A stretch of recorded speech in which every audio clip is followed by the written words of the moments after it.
Hello, welcome to MLC TV News, reaching you live from the city of Lokoja, the Confluent State of Nigeria. I am Matthias Ayodeji Peter. The headlines: FCTA demolished over 300 illegal structures near Abuja airports.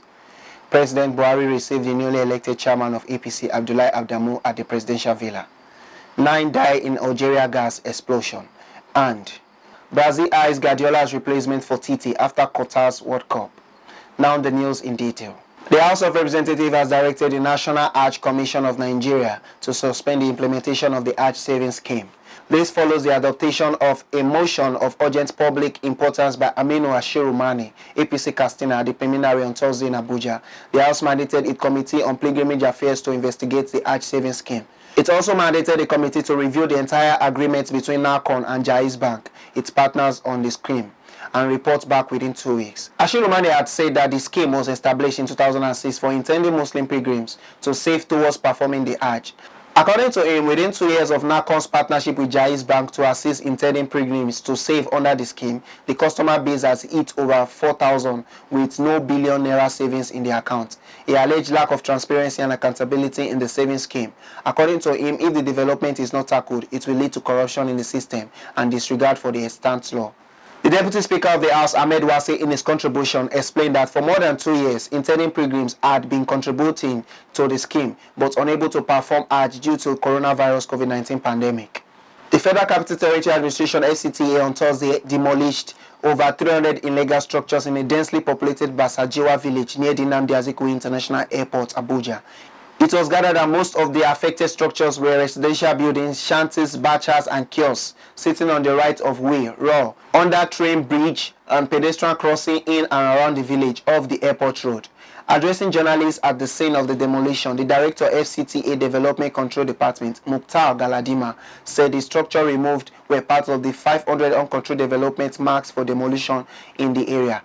Galadima said that adequate notice was issued to the occupants of the illegal structures prior to the demolition.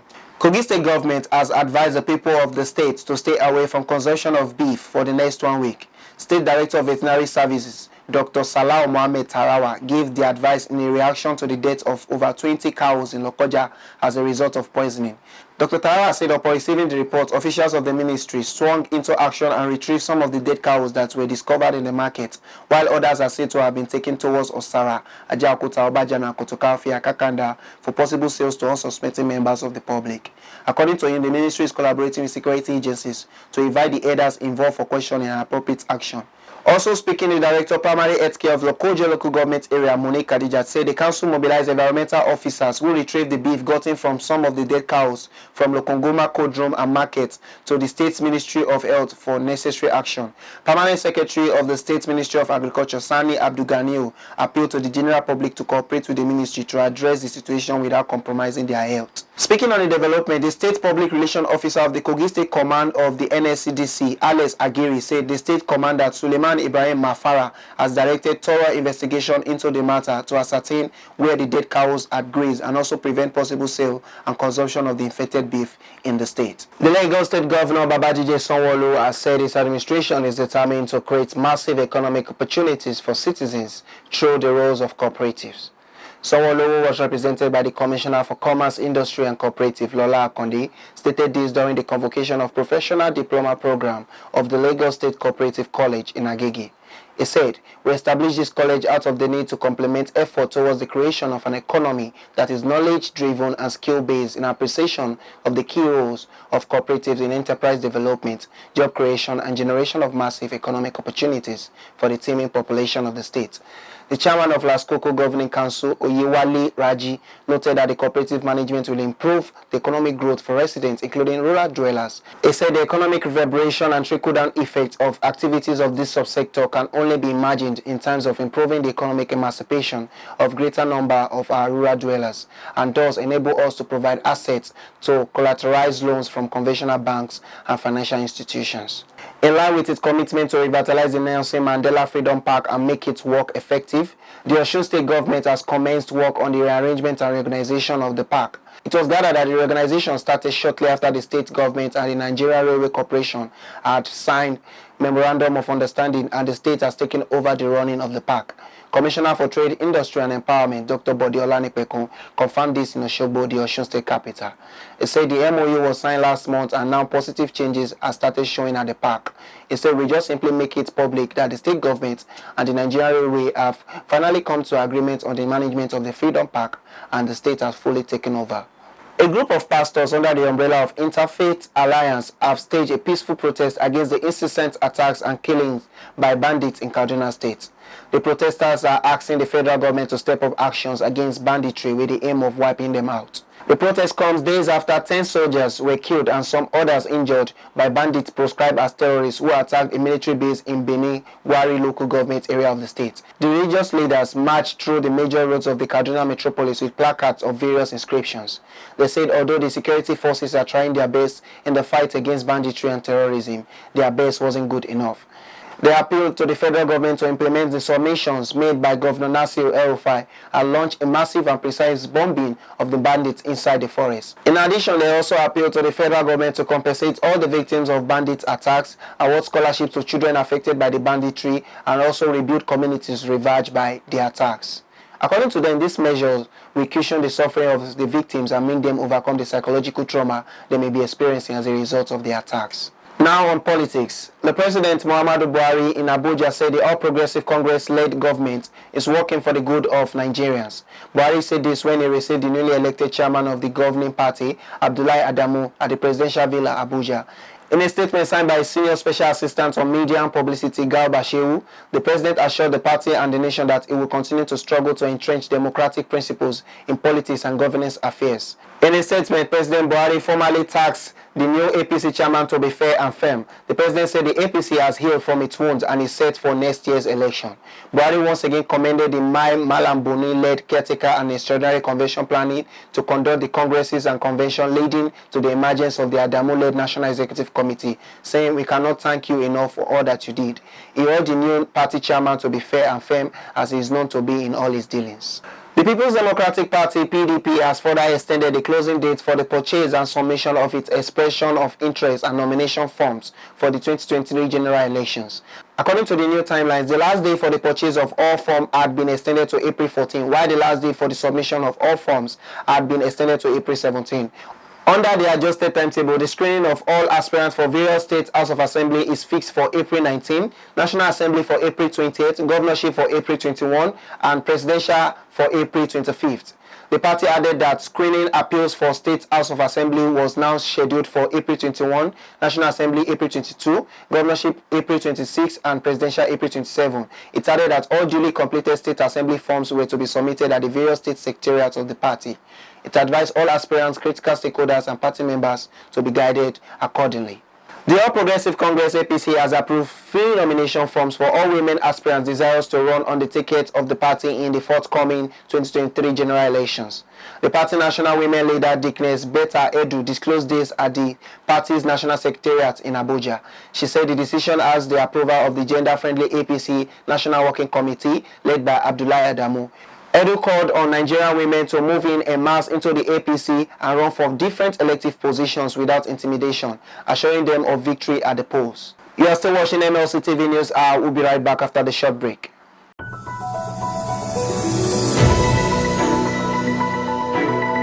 Malachite TV Online is here. For your timely and reliable news that reaches you fast with the breaking news, choose MLC TV. Get human interest stories right here on MLC TV with entertainment, sports, business, culture, tourism, and fashion news stories all featured on MLC TV. Not forgetting political and current affairs news, state and federal government and people's matters will be discussed regularly on MLC TV. MLC TV, your one-stop online destination for unbiased, accurate news, entrepreneur ideas, and youth matters to the rest of the world. MLC TV, reaching everywhere, informing everyone.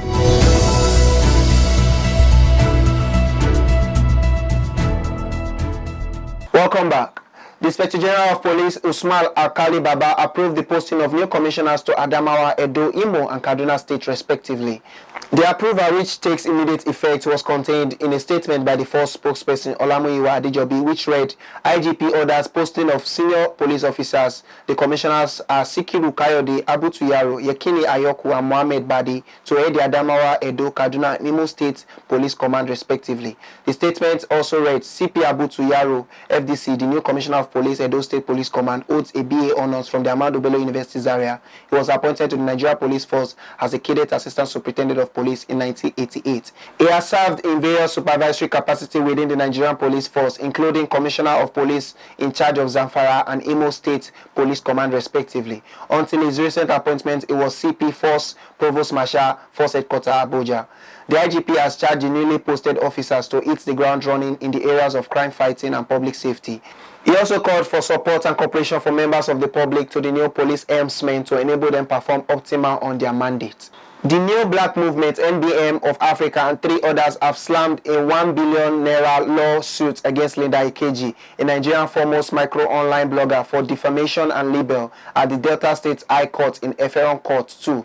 The suit had the registered trustees of NBM of Africa, Olorugo Ese Kaku, Olorugo Felix Cook, and Mayor Oyebuke as claimants, with Linda Ikeji as the sole defendant. The claimant, through their counsel Ike Abroko Esquire, are praying the court for an award of 1 billion naira and an apology to be published in her blog and 2 national newspapers, amongst others. The counsel averred that Ikeji had, on the 19th day of October 2019, published in her blog an article in which he defamed his clients by referring to them as black acts, calling them names different from their organization. Abroko added that his client's organization is not known as such. According to him, the name of the organization is NBM of Africa. She also called them criminals in the said publication. The matter, which is before Honorable Justice Roli Daibo Arima of High Court 2, High Court of Justice Ephraim Delta State, came up yesterday, but the defendant was absent and no representation by counsel.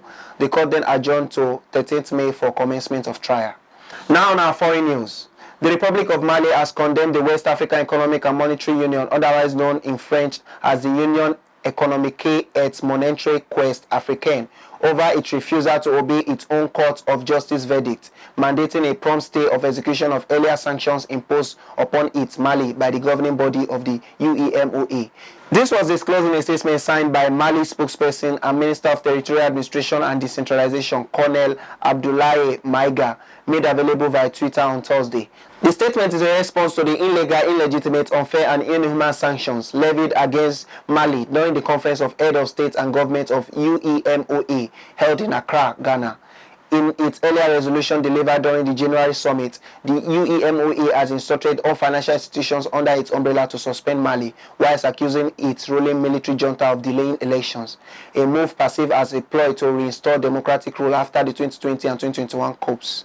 Subsequently, the government of the Republic of Mali had challenged the decision before the UEMOA Court of Justice for a suspension of the sanctions on the merits and for a stay of execution, pending a detailed ruling of the court on the matter.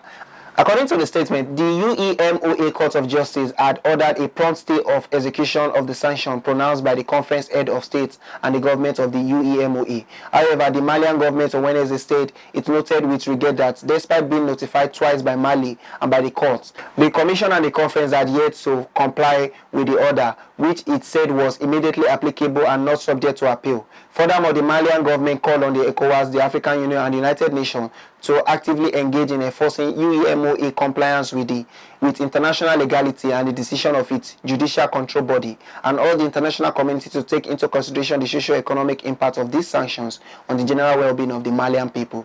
It also warned that such impunity constituted actions capable of impugning the credibility and reliability of this institution, in line with its strong desire to reintegrate with the rest of its Western African counterpart to boost economic growth and development. The Malian government reiterated its commitment for dialogue and consultation with a view to reaching an acceptable compromise with the sub-regional organizations. It said such compromise must necessarily reconcile the aspirations of Malians for peace, security, and political reforms with the expectation of the region and the international community. 9 people were killed and 16 others injured in a gas explosion in eastern Algeria, which caused a 3-story building to collapse on Thursday, national television said. Rescue workers were searching the rubble in the town of BUHARI for possible victims or survivors. Local officials say the explosion, which occurred in the morning, was caused by a gas leak. Algeria President Abdelmadjid Tebboune said a message of condolence to the bereaved families. In February, 8 people, including 3 children, were killed by a gas explosion at a home in the neighboring town of Sétif.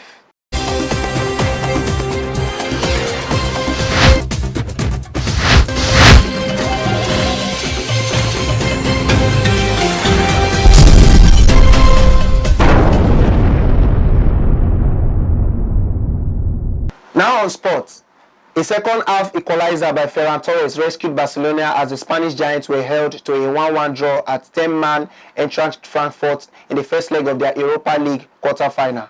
Frankfurt, who had Brazilian defender Tuta send off for a second booking late on, took the lead when Asgarnov hit the top corner with a coiling long-range shot just after half-time. However, Barcelona fought back when Ferran Torres tapped in after combining with Frankie de Jong in the 66th minute. The second leg takes place at Camp Nou next Thursday. Elsewhere, Jarrod Bowen scored as West Ham battled to a 1-1 draw at home to Lyon after Aaron Cresswell was sent off just before halftime for a foul on Moussa Dembele. West Ham, playing in an European quarter-final for the first time in 41 years, went ahead in the 52 minutes when Bowen pounced on an error by Jerome Boateng. Tanguy Ndombele, on loan from Tottenham, levelled for Lyon 14 minutes later. In Portugal, Abel Ruiz hit a fine goal in the 40th minute as Braga defeated Rangers 1-0. Braga were unfortunate not to have won by more after Ricardo Horta hit the post, while the same player had a 25-minute goal chalked off by VAR after a foul on Ryan Jack in the build-up. An own goal by David Zappacosta just before the hour mark allowed RB Leipzig to salvage a 1-1 draw at home to Atlanta. Luis Morel gave the Italian side a 17-minute lead with a powerful drive which beat goalkeeper Peter Gulaski.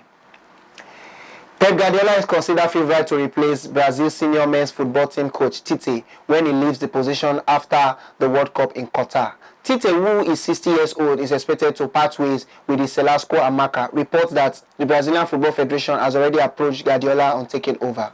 Brazil have not won the World Cup since 2002, and their primary target going to Qatar is to return with the trophy.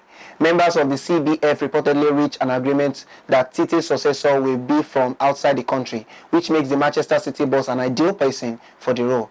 Guardiola's brother and agent, Pere, has been contacted with a 4-year deal until the development, and the Spaniards will go home with around 12 million euros after taxes. He currently earns 20 million euros per year at City. The deal will last till the 2026 World Cup if Guardiola accepts his contract at City ends in 2023.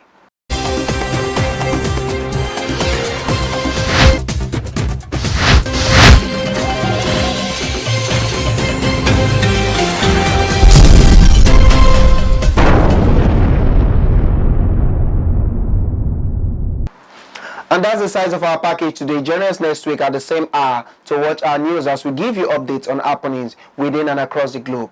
Don't forget to subscribe to our YouTube channel, Malachi TV, like and follow our Facebook page, MLC TV, Instagram, MLC TV 2021, Twitter at MLC TV 1. For your event coverage, information, contributions, adverts, and sponsorship, please call any of our numbers displayed on your screen. Join us Friday and Saturday to watch our special programs. Friday 9 p.m. Local Government and You, Saturday 7 p.m. Family Affairs, 9 p.m. Political Arena, Women's World Sunday by 6 p.m. It's Malachi TV, reaching everywhere, informing everyone. I am Matthias Peter. Please continue to be your brother's keeper to build a united and peaceful society together. Thank you.